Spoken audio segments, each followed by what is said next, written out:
आज जो हमारे गेस्ट हैं यहाँ पर पीछे बैक स्टेज पर, उनको किसी भी तरह के कोई भी इंट्रोडक्शन की जरूरत नहीं है। आप सब लोग उनको बहुत अच्छे से जानते हैं और उनको बहुत प्यार करते हैं। Please give an energetic and warm welcome to the one and only doctor Vikas Divya Kirti sir.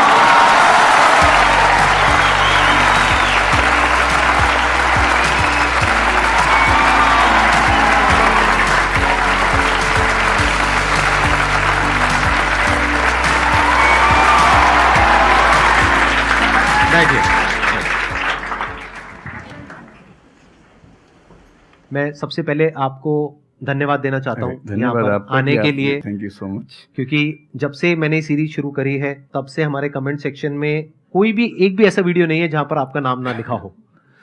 कई बार मुझे ऐसा लगता है देख करके कमेंट सेक्शन को कि ये मैं अपने चैनल पे आया हूँ या आपके चैनल पे हूँ। मैं सोशल मीडिया पे बहुत कम एक्टिव रहता हूँ तो मुझे आइडिया नहीं था इस बात का, पर मैं थैंकफुल हूँ कि आपने बुलाया, इस लायक समझा कि मैं यहाँ पर आऊँ। सर प्यार बहुत करते हैं बच्चे आपको, मतलब इतना प्यार है जिसकी कोई हद नहीं है। मैं ठीक कह रहा हूँ गलत कह रहा हूँ? यस और नो? सो अब आप लोग जो चाहे जैसे चाहे इनसे क्वेश्चंस पूछ सकते हैं। सर लाइफ में जब भी कोई सिचुएशन आती है कि जिसमें दो रास्ते, एक प्रैक्टिकल और एक इमोशनल, तो बैलेंस आउट कैसे करना है? इमोशनल और प्रैक्टिकल में हमेशा विरोध नहीं होता है, कभी कभी साथ भी चल सकता है। और सिर्फ इमोशनल कुछ नहीं होता, सिर्फ प्रैक्टिकल कुछ नहीं होता, प्रोपोर्शन का डिफरेंस होता है। जब इमोशंस आपके दिमाग पर बहुत हावी हों तो फैसला करने से बचना चाहिए, स्पेशली बड़ा फैसला। छोटा तो ठीक है कि आपके दोस्त ने कहा कि दोस्त नहीं एक फिल्म नहीं देखेगा मेरे साथ, आप इमोशनल हो जाके देख ली फिल्म, क्या हो गया, कोई नुकसान नहीं होगा। पर कोई ये कहे कि तो मुझसे प्यार नहीं करते, शादी नहीं कर सकते मुझसे और हमने शादी कर ली, ये ठीक नहीं है। सिर्फ इमोशंस में आके बहुत बड़ा फैसला मत कीजिएगा, चाहे वो करियर का हो, चाहे पार्टनर का हो, चाहे कोई भी फैसला हो। प्रैक्टिकल इतना नहीं हो जाना है कि आप मशीन, रोबोट या पत्थर बन जाएं, क्योंकि आप कितने भी सक्सेसफुल हो, यदि आप इमोशनली सक्सेसफुल नहीं है, इमोशनली स्टेबल नहीं है, इमोशनली वेलबींग के स्टेट में नहीं है, तो आपकी सक्सेस किसी काम की नहीं है, एकदम मीनिंगलेस है। So the success in totality needs emotional happiness, emotional stability as well. इसलिए इमोशंस को खारिज करके जिएंगे तो शायद कुछ अचीवमेंट्स बड़ी हो जाएं, पर वो किसी काम की नहीं है। केवल इमोशंस पे चलेंगे तो हो सकता है कि अचीवमेंट जिंदगी में ज्यादा हो ना पाए। तो बैलेंस की बात है, और सबसे अच्छा तरीका है जब बहुत इमोशंस हो, इंटेंसिटी बहुत ज्यादा हो, सिर्फ एक तरीका मैं जो अपनाता हूं, उस क्षण में फैसला नहीं करना है। कुछ भी हो, कोई कितना भी प्रेशराइज करे, सिर्फ इतना बोलिए कि मैं 24 घंटे बाद बताऊंगा आपको, थोड़ा सोचूंगा इस बारे में। और यदि आपने उस मोमेंट से खुद को बाहर निकाल लिया तो फिर आप डिटैच होकर देख पाएंगे, और थोड़ा सा प्रैक्टिकल एलिमेंट भी रहे, इमोशनल एलिमेंट भी रहे, वो फैसले सबसे अच्छे रहेंगे लाइफ के लिए। मैं आपको एग्जांपल से बात समझाता हूँ। ऐसे लोग जो तैयारी कर रहे थे, अफेयर में थे, एक का सिलेक्शन हो गया, अब उसके सामने क्राइसिस ये है, स्पेशली किसी लड़की का हो गया, लड़के का नहीं हुआ। अब हमारी सोसाइटी में ना, लड़की ऊंचे पद पे हो, लड़का ना सफल हुआ हो तो बड़ा मुश्किल है सोसाइटी में, उनको शायद दिक्कत नहीं है। अब वो लड़की प्रैक्टिकल नहीं है कि मैं तुमसे शादी करूं, ये कह के अगर हट जाती है और शादी करती है किसी ऐसे व्यक्ति से जो बहुत सफल है। I know many such people personally, मैं नाम नहीं बोल सकता किसी का। मैंने जनरली पाया है कि वो लोग लाइफ में बहुत फ्रस्ट्रेशन में रहे बाद में, क्योंकि सफलता के नाम पर, प्रैक्टिकल होने के नाम पे ऐसे व्यक्ति को चुना जिसके साथ वो रह नहीं सकते ठीक से। और मैं ऐसे कई लोगों को जानता हूं जो IAS बने, IPS बने, जिनको करोड़ों रुपए के दहेज के ऑफर्स आए, साफ ठुकरा के कहा कि मैं जिंदगी एक ही व्यक्ति के साथ गुजार सकता हूं जो मेरे साथ है, और हैं, बहुत खुश हैं। अब कोई कह सकता है उनके परिवार में कि इसने प्रैक्टिकल फैसला नहीं किया, इमोशनल फैसला किया, पर अल्टीमेटली किसी चीज की वैल्यू क्या है? आपकी लाइफ बेहतर हो। यूट्यूब पे जिसके 1 लाख भी सब्सक्राइबर्स होते हैं वो मोनेटाइज करता है, 1 लाख क्या जब मिनिमम हो सकता है, खूब पैसा कमाते हैं, ब्रांड प्रमोशन करते हैं, साबुन तेल बेचते हैं बीच बीच में। आपका चैनल तो शायद देश में सबसे बड़ा चैनल है, आप चाहें तो कितना नहीं कमा लेंगे। मुझे कुछ दिन पहले एक एजेंसी के लोग मिले जिन्होंने बताया कि इनकी जैसी ख्याति है उस लेवल पर महीने में कोई 5-10 करोड़ भी कमाना चाहे तो कमा सकता है आराम से इस यूट्यूब चैनल से। तो मैंने पूछा कि वो कौन सी चीज है जो आपको इतना मजबूत बनाती है कि आप नहीं इस रास्ते पर जाते। मैं वो जानने में इंटरेस्टेड हूँ। तो 10 मिनट की बात के बाद मैं समझ में आ गया, क्योंकि अल्टीमेटली अगर मैं अपनी वैल्यू के खिलाफ चला गया तो खुश कैसे हो जाऊंगा? पैसा मुझे कैसे खुशी देगा जब मैं ही नहीं रहा, तो खुशी किस बात की? इसलिए इतना प्रैक्टिकल मत होना कि अपनी माँ के, पिता के, भाई बहन, दोस्त, जो प्रेमी प्रेमिका है, उनके इमोशंस के साथ खेलने लगो। इतना प्रैक्टिकल कभी मत होना, इतना इमोशनल मत होना कोई आपको बेवकूफ़ बना सके, बात बात पर बेवकूफ़ बनाता रहे। और बैलेंस जिंदगी जो है ना, वो मध्य मार्ग में है, जिंदगी एक्सट्रीम पे नहीं है, मध्य में है। तो प्रैक्टिकल और इमोशन का बैलेंस रखिए, लाइफ बढ़िया होगी।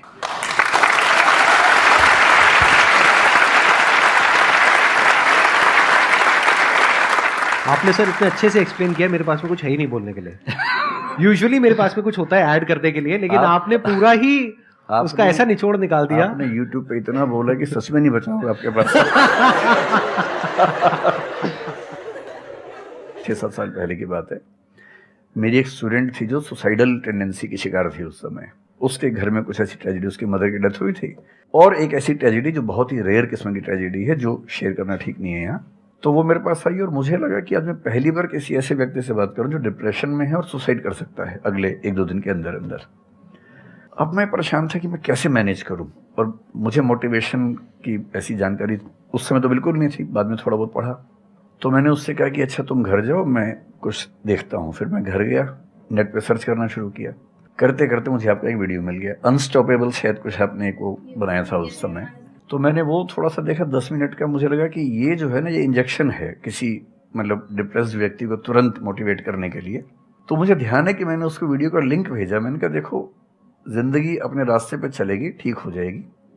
जब जब मूड ऐसा हो, बहुत डिप्रेसिंग हो, सुसाइडल मन करे, उस समय वीडियो देखना ध्यान से, और कम से कम उस बुरे फेज से बाहर निकल जाओगी। और फिर मैंने वो वीडियो अपने फैमिली में भी 2-3 बच्चों को भेजा, जो बच्चे उस क्राइसिस में होते थे। तो मैं बहुत थैंकफुल हूँ, उन सब बच्चों की जान बचाने में क्या आपकी बात कर बड़ी भूमिका है। Thank you so much sir, it means a lot to मी।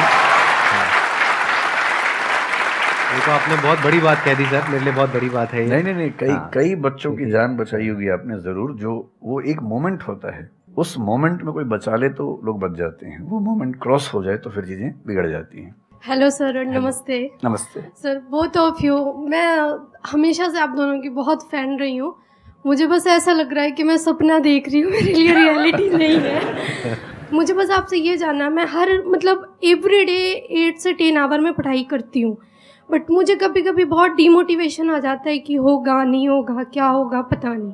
देखिए, डिमोटिवेशन अगर आपको दिन भर में 1 घंटे आता है। नहीं सर, ऑलमोस्ट टाइम पढ़ाई करने के बाद 2-3-4 दिन के बाद ही होता है, कंटिन्यूअसली नहीं होता। अगर महीने में 4-5 बार आता है और 1-1 दिन के लिए आता है, तो इसका मतलब आप एकदम ठीक हैं। अगर कोई व्यक्ति आपको ये कहे कि मुझे डिमोटिवेशन कभी नहीं होता, तो उसको इलाज की जरूरत है। आपको जरूरत नहीं है, क्योंकि जब आप अपने से बेहतर व्यक्ति को देखेंगे, आपको थोड़ा सा इंफीरियरिटी कॉम्प्लेक्स आएगा, डिमोटिवेशन आएगा। जब आप अपने से कमज़ोर को देखेंगे, आपको सुपीरियरिटी कॉम्प्लेक्स आएगा, थोड़ा सा मोटिवेशन ज़्यादा हो जाएगा। जिस दिन टारगेट पूरा हो जाएगा, मोटिवेशन आ जाएगा। जिस दिन टारगेट पूरा नहीं होगा, डिमोटिवेशन आएगा। जिस दिन टेस्ट में आपके मार्क्स अच्छे आएंगे, आप मोटिवेशन के साथ लौटेंगे। जिस दिन खराब आएंगे, डिमोटिवेशन होगा। लेकिन ध्यान रखिए, जिस दिन आप मोटिवेटेड हैं, उस दिन आप वजह बन गए कईयों के डिमोटिवेशन की। लगातार मोटिवेटेड होना एक मेंटल इलनेस की निशानी है, और लगातार डीमोटिवेटेड होना डिप्रेशन की निशानी है। इन दोनों से बचना है। तो डीमोटिवेशन की बहुत हाइप है, इतनी हाइप की ज़रूरत नहीं है। थोड़ा बहुत हो, एंजॉय कीजिए उसको। और जब जब लगे कि ज़िंदगी बहुत ख़राब चल रही है, तो मैं जो करता हूँ, अजीब सा लगेगा आपको, मैं कभी कभी शमशान घाट चला जाता हूँ। सच कह रहा हूँ, ये सुनी है आपने वीडियोस में भी कहा है। सच में चला जाता हूँ, या ट्रॉमा सेंटर चला जाता हूँ देखने के लिए। ट्रॉमा सेंटर में जाके 1 घंटा बैठ के आ जाइए, मोटिवेशन आ जाएगा। और शमशान घाट में जाके देख लीजिए कि हम जैसे हमसे कम उम्र के लोग वहाँ जल रहे होते हैं, तो लगता है हम जिंदा तो हैं। अगर मैं थोड़ा सा कॉग्निटिव लेवल पर बात करूँ, एक बहुत बड़ा साइकोलॉजिस्ट हुआ, उसका नाम है ब्रेंटानो, कभी सर्च कीजिएगा उसको। ब्रेंटानो ने ह्यूमन कॉन्शियसनेस को स्टडी किया, और उसने ये बताया कि ह्यूमन कॉन्शियसनेस की बेसिक नेचर है कि जो हमारे पास है वो हमें नजर नहीं आता, जो नहीं है वो नजर आता है। तो the consciousness of lacking something is the nature of human consciousness. इसलिए इसी बात को एक शेर में, बहुत प्रसिद्ध शेर में कहा गया है, दुनिया जिसे कहते हैं जादू का खिलौना है, मिल गया सो मिट्टी है, नहीं मिला वो सोना है।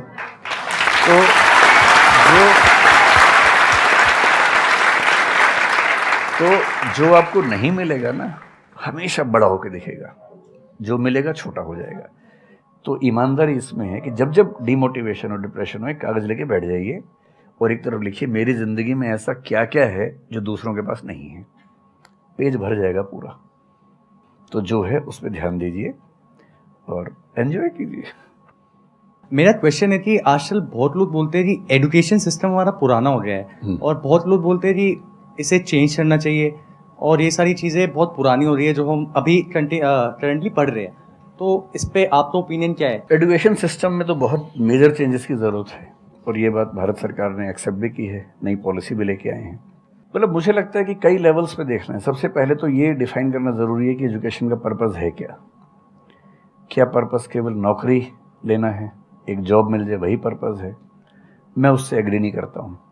मेरी राय में एजुकेशन का बेसिक पर्पज़ है कि एक होमो सेपियंस एक इंसान बन जाए, सोचना आ जाए, उसको समझना आ जाए। कोई राजनेता या धर्मगुरु उसको गधा ना बना सके, बेवकूफ़ ना बना सके। उसे इतनी समझ हो कि वो चीज़ों को फैक्चुअली ऑब्जेक्टिवली समझ सके, तर्क कर सके, बहस कर सके और अगर तर्क और बहस में सामने के तर्क ठीक हैं तो उनको एक्सेप्ट भी कर सके, इतना विनम्र भी रहे।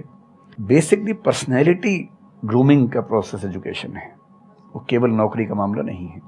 पहली गलती तब होती है जब हम उसको केवल नौकरी का मामला मान लेते हैं। मतलब नौकरी ज़रूरी है, ऐसा नहीं कि ज़रूरी नहीं है, लेकिन वो सिर्फ वो उसका पर्पज़ नहीं होना चाहिए। सेकेंडली, कई ऐसी चीज़ें जैसे अगर बहुत विस्तार में तो मेरी जा सकते हैं, जैसे एक बहुत छोटी बात है सेक्स एजुकेशन हमारी सोसाइटी में। ये इतनी ज़रूरी चीज़ है। स्कूल में जो एडोलेसेंस की एज के लोग हैं, 12, 13, 14 की एज के लोग हैं, उनको वो सब चीज़ें बताएं ताकि गलत सोर्सेज से इन्फॉर्मेशन ना मिले, कोई गलती ना कर बैठें। हेल्थ एजुकेशन के रूप में हो, उनको सारी चीज़ें पता हों, ठीक हाथों से पता हो, ठीक तरीके से पता हो। फिर मेरा ख्याल है कि जैसे IITs में अब तो होने लगा है, पहले क्या था कि हम टेक्नोलॉजी सेंट्रिक एजुकेशन पर ज़्यादा फोकस करते थे कि आपने मशीन को समझ लिया, तकनीक को समझ लिया, हो गया, इंसान को नहीं समझा। टेक्नोलॉजी पढ़ने वाले लोग समाज और इंसान से एकदम कटे हुए थे। अब तो ह्यूमैनिटीज़ के कुछ सब्जेक्ट्स पढ़ाने की परंपरा शुरू हो गई है। एक होलिस्टिक एजुकेशन हो। ह्यूमैनिटीज़ वाला बच्चा केवल हिस्ट्री, पॉलिटिकल साइंस, सोशियोलॉजी पढ़ता है, उसको कोडिंग का सी भी नहीं आता, टेक्नोलॉजी बिल्कुल नहीं आती उसको MS एक्सेल भी नहीं पता क्या होता है। टेक्नोलॉजी वाला सिर्फ टेक्नोलॉजी पढ़ता है, वो ह्यूमन ब्रेन को नहीं पढ़ना चाह रहा, सोसाइटी को नहीं पढ़ना चाह रहा। क्यों नहीं एक ऐसी शिक्षा हो जिसमें एक इंटीग्रेटेड अप्रोच हो, होलिस्टिक अप्रोच हो कि हम खुद तय कर सके कि किस किस एरिया में हमें ज़्यादा जाना है और एक बेसिक अंडरस्टैंडिंग हर चीज़ की हो। तो बेसिक 3 फार्मूले माने जाते हैं। एक यूनिवर्सलाइजेशन ऑफ प्राइमरी एजुकेशन है कि 10वीं क्लास तक की शिक्षा हर बच्चे को मिले, ठीक से मिले। वोकेशनलाइजेशन ऑफ सेकेंडरी एजुकेशन, यानी 11वीं 12वीं की पढ़ाई का पर्पज़ है कि बच्चा ये समझ पाए कि उसको ज़िंदगी में आगे कहाँ जाना है। और फिर जो हायर एजुकेशन है वो सबको करने की ज़रूरत नहीं होनी चाहिए, वो शौक पूरा करने के लिए नहीं है, वो शादी का वेटिंग रूम नहीं है, वो उसके लिए है जिसको सच में आगे पढ़ना है, वो उतना पढ़े, सब्जेक्ट चूज़ करे और फिर उसमें गहराई से रिसर्च करे ताकि डेवलपमेंट के रास्ते पर अब बढ़ें। हम एजुकेशन के मामले में बहुत बुरी स्थिति में हैं। मैं तो जिस उम्र में हूँ, मेरा अब तो पर्पज़ भी ये बन गया है कि अब मैं उसी पे कुछ काम करूं। एक यूनिवर्सिटी शुरू करने की योजना मेरे मन में है, इनसे मैंने शेयर भी किया था। और मैं जिस तरह का विश्वविद्यालय सोचता हूं वो नौकरी देने के पीछे पागल नहीं होगा, वो होमो सेपियंस को कायदे का इंसान बनाने की कोशिश करेगा। नौकरी तो उसका एक पार्ट है। मतलब आप जितने भी सफल लोगों को देखेंगे जनरली, जैसे मैंने इन्हीं से पूछा, ये जिस फील्ड में सफल हैं, इनका जो करियर है, अगर मैं इसको छोड़ भी दूं तो अदरवाइज भी जो इनका करियर है वो उस विषय से जुड़ा हुआ नहीं है जो इन्होंने पढ़ा है ग्रेजुएशन में। मेरा भी नहीं है, आमतौर पे किसी का भी नहीं है। 90% लोगों को मैं देखता हूँ जो सक्सेसफुल हैं, उनके ग्रेजुएशन के सब्जेक्ट में और लाइफ की फील्ड में कोई लिंक नहीं है। तो बेसिक पर्पस क्या है? वो स्मार्टनेस बाहर आ जाए, ग्रूमिंग हो जाए, इंटेलिजेंस है, इमोशनल इंटेलिजेंस है, वो सब जो टूल्स हैं वो उस बच्चे को सीखने को मिल जाए ताकि फिर वो ज़िंदगी को फेस कर सके, इनोवेट कर सके, नए रास्ते निकाल सके। 1000 रास्ते दुनिया में होते हैं। तो सच बात है कि काफ़ी चेंजेस की ज़रूरत है और आप और हम मिलकर करेंगे चेंजेस। एजुकेशन वाइज अगर देखा जाए तो मैंने बहुत ज़्यादा कुछ नहीं किया है अपनी लाइफ में, बट मेरे स्टैंड पॉइंट से अगर आप देखोगे कि एजुकेशन क्या है, तो एजुकेशन का सबसे बड़ा गोल ये है कि एक इंसान का दिमाग खुले, बजाय कि उसका दिमाग इतना नैरो डाउन हो जाए कि उसको लगे कि बस यही अगर हो गया तो सक्सेस है, ये नहीं हुआ तो फेलियर है। आप अनगिनत तरीकों से अपने गोल को, अपने पर्पस को, या जो भी आप करना चाहते हो उसको अचीव कर सकते हो। एजुकेशन का सबसे बड़ा गोल ये होना चाहिए, और वही मेरी कोशिश है अपने इन सेशंस के थ्रू करने की, कि एक इंसान का दिमाग खुल जाए, उसके दिमाग में एक पॉसिबिलिटी माइंडसेट आ जाए, ना कि एक लिमिटेड माइंडसेट हो कि बस ये हो गया तो बहुत है। अब प्रॉब्लम क्या है, ये जो लिमिटेड माइंडसेट है ये बहुत लोगों का है, करोड़ों लोगों का है, तो वहां पे कंपटीशन भी बहुत है। पॉसिबिलिटी माइंडसेट जबकि देखा जाए तो ज्यादा इंटरेस्टिंग है, लेकिन बहुत कम लोगों का है और वहां पे कंपटीशन कम है। और पॉसिबिलिटी माइंडसेट क्या होता है कि कोई भी काम अगर मैं कर रहा हूं, अगर वो नहीं हुआ तो इसका मतलब ये नहीं है कि मैं फेल हो गया, इसका मतलब ये है कि मैं क्रैक नहीं कर पाया। There has to be a way. ये एजुकेशन काम अगर कर दे तो रियल एजुकेशन हो गई हमारी। मतलब एक इंसान को, हाँ सॉरी, थॉमस एडिसन बल्ब के आविष्कार में लगा हुआ था, हाँ जी, 1000 बार फेल हुआ। तो किसी ने उससे पूछा कि यार तुम बार बार करते होता तो है नहीं तुमसे, क्यों कर रहे हो? तो उसने पता है क्या कहा, हर फेलियर के बाद मैं ये जानता हूं कि बल्ब इस तरीके से भी नहीं बन सकता, और अब मैं 1000 तरीके जानता हूं कि इन तरीकों से नहीं बनेगा, और उसके बाद वो तरीका ईजाद हुआ जिससे बना। एजुकेशन से एक इंसान का दिमाग इतना खुल जाए कि सबसे पहली चीज तो उसको ये समझ आए कि मैं कुछ भी नहीं जानता हूं। हाँ, एकदम ठीक बात है। एजुकेशन मस्ट बी सच कि वो लाइफ लॉन्ग आपका एक क्वेश्चनिंग माइंड बना ही रहे, कि आप कहीं भी हो, कुछ भी कर रहे हो, आपके दिमाग में क्वेश्चंस चले, questions related to the problems. जो भी आप काम कर रहे हो वो क्या है, अल्टीमेटली प्रॉब्लम सॉल्विंग है, तभी उस काम में वैल्यू है। अगर किसी की कोई प्रॉब्लम ही नहीं सॉल्व कर रहे हो तो उसमें वैल्यू कहां ऐड हो रही है, और वैल्यू नहीं ऐड होगी तो आपको पैसा कैसे मिलेगा, फिर चाहे जॉब हो चाहे बिजनेस हो। सो द आइडिया इज कि आपका दिमाग ये चलना चाहिए, अच्छा ये प्रॉब्लम है ना, पहले तो मुझे नहीं पता है कि इसको सॉल्व कैसे करना है, क्योंकि अगर आपको पहले से ही पता है तो आपको वही पता है जिस तरह से वो प्रॉब्लम सॉल्व होती आई है। That may not be relevant in today's context, but still आप उसको उसी तरह से सॉल्व करोगे जिस तरह से सब कर रहे हैं। वहां पर कंपटीशन है, फिर आप कहोगे कि कुछ हो नहीं रहा है। सो द आइडिया इज कि पहले तो ये प्रॉब्लम है जो मुझे अच्छे से समझ आई, मैंने इस पे फोकस किया, अब इसको सॉल्व करने के इन्फिनिट तरीके हैं, एक रास्ता नहीं है, बहुत सारे रास्ते हैं, मुझे पता नहीं है। This is the goal of education, कि मुझे नहीं पता है लेकिन पता किया जा सकता है। This is another goal of education. उसमें से कुछ तरीके काम करते हैं, कुछ नहीं करते हैं, यह भी हमको क्लियरली पता होना चाहिए। मतलब your personality must be dynamic, it must not be static. जैसे मैंने देखा है बहुत लोगों को जो मुझे मिलते हैं, कुछ लोग हैं उसमें से जो, जैसे मैं सर से मिला अभी ऑफ कैमरा, हम लोग बैठे हुए थे, डिस्कशन कर रहे थे, तो it was a great experience sir, आपके साथ में बैठ करके जिस तरह से, जिस ठहराव से सर बात कर रहे थे, जिस तरह से चीजों को सुन रहे थे, समझ रहे थे, और मैं क्वेश्चंस पूछ रहा था, ये मेरे से क्वेश्चंस पूछ रहे थे, तो there was a conversation which was going on. On the other hand there are some people जिनसे मैं कभी कहीं मिला तो उनकी अप्रोच क्या है कि मुझे सब पता है, वो गड़बड़ हो जाती है। शिक्षा की दुनिया में बहुत प्रसिद्ध कहावत है, भारतीय अगर परंपरा में देखें तो विद्या ददाति विनयम में एक बहुत प्रसिद्ध कथन है। अगर कोई पढ़ा लिखा आदमी अपने ज्ञान की वजह से अहंकार करे तो मान लीजिए कि वो पढ़ा लिखा नहीं है, पढ़ाई उसके दिमाग पर हावी हो गई है, अभी उसको अंदाजा नहीं है कि कुल संसार के ज्ञान में उसकी हिस्सेदारी डेसिमल में भी नहीं है। और जिसको ये पता है कि मेरा ज्ञान बहुत करना, वो विनम्र ही रहेगा। और इसलिए जो बड़े प्रोफेसर्स हैं, अगर आप कभी सुनेंगे, मैं जानता हूँ, मैं यूनिवर्सिटी में जब पढ़ता था, सबसे बड़े प्रोफेसर क्या बोलते थे कि मैं इस विषय का विद्यार्थी हूँ, कभी नहीं बोलते थे कि मैं प्रोफेसर हूँ। इतना साहस किसी में कैसे कि मैं प्रोफेसर हूँ? अरे आप जिंदगी भर स्टूडेंट बने रहेंगे तो ही काफ़ी है, उससे बड़ी बात तो सोचने भी नहीं चाहिए। बहुत बड़ी बात है।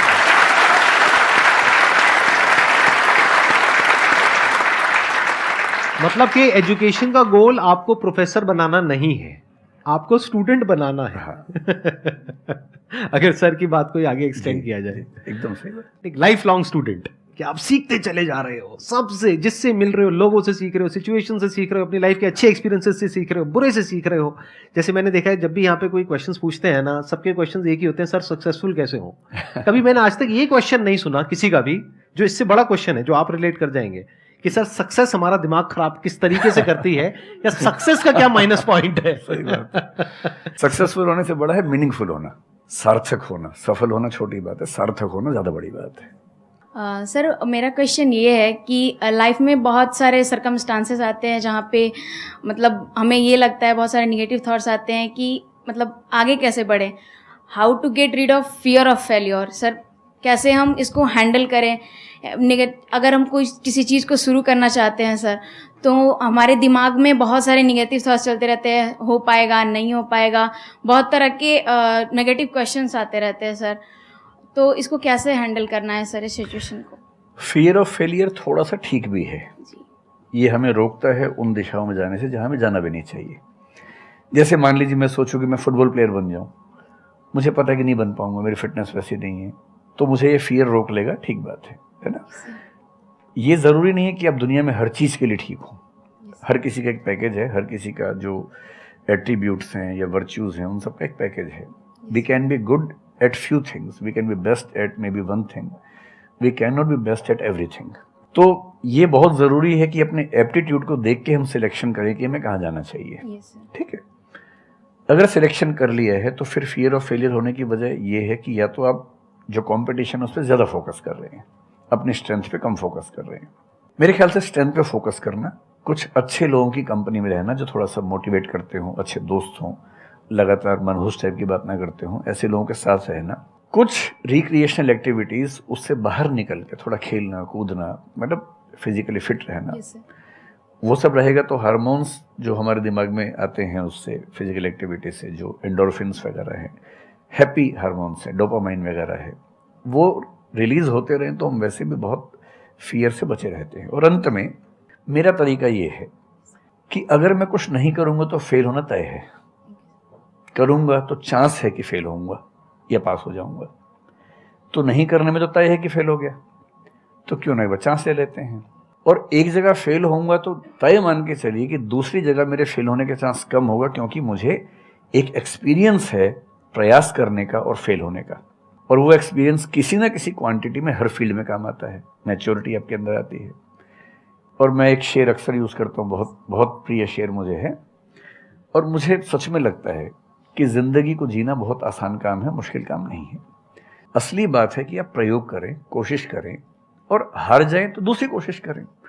और मैं इसीलिए एक लाइन हमेशा बोलता हूँ, क्यों डरे ज़िंदगी में क्या होगा, कुछ ना होगा तो तजुर्बा होगा।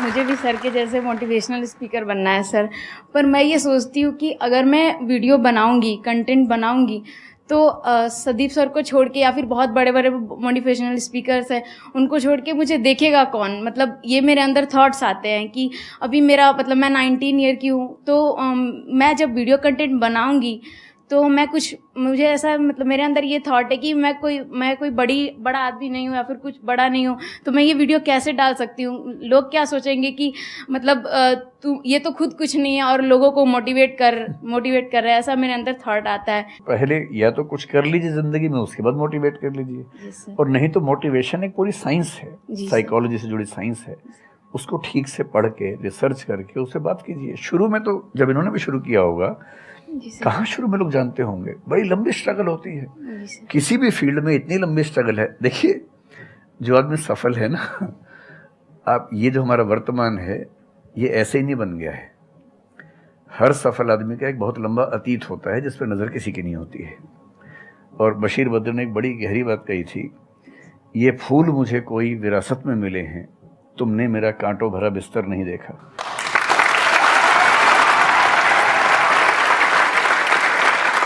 कितने साल तक ये लहूलुहान हुए होंगे, रोज छिला होगा शरीर, तब जाके लोगों ने पहचानना शुरू किया होगा। लगातार काम करने से, जिसको कंसिस्टेंसी कहते हैं, परसिवियरेंस कहते हैं, बात बनती है, आपकी भी बनेगी। मैं तो कई ऐसे लोगों को जानता हूँ जिन्होंने एकदम स्क्रैच से शुरू किया और उसके बाद वो टॉप पे पहुंचे। आपने अपने क्वेश्चन में दो बातें टच करी, एक कि आपको मोटिवेशनल स्पीकर बनना है, एक है कि फियर ऑफ फेलियर है। एक तो ये फियर ऑफ फेलियर को हटाइए, अगर आपको मोटिवेशनल स्पीकर बनना है तो अपने माइंडसेट को रखिए experimental mindset.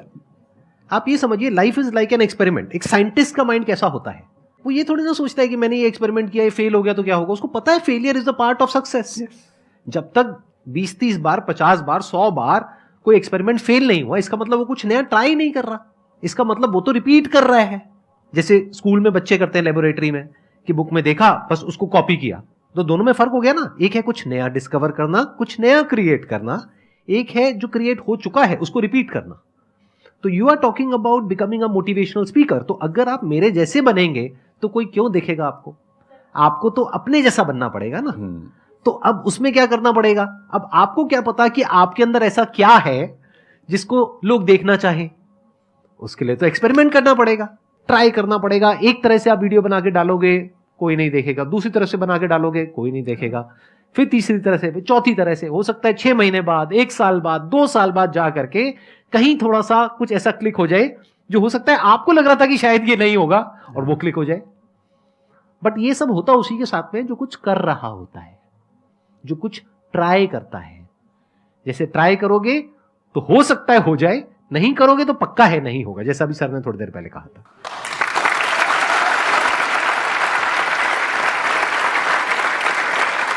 Thank you so much sir यहां पर आने के लिए।